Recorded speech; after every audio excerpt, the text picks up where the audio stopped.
Alors, il y a du bon, il y a du moins bon.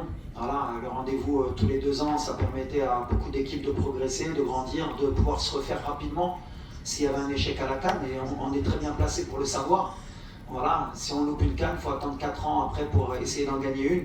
Ça va être de plus en plus difficile justement de s'imposer, mais en même temps, honnêtement, quand on voit les problèmes qu'on a eus avec nos joueurs en Europe, voilà, aujourd'hui, les clubs, les plus grands championnats, ils sont en Europe.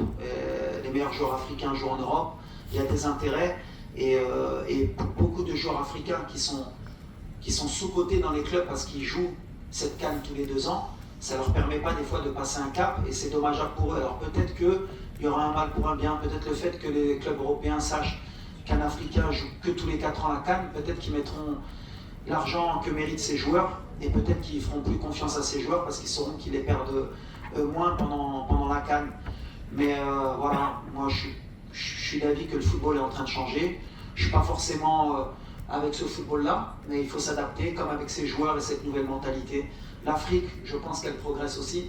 Je pense que cette compétition, elle est aussi forte que l'Euro. Parce que voilà, il y a des vraies équipes, maintenant il y a des vrais stades.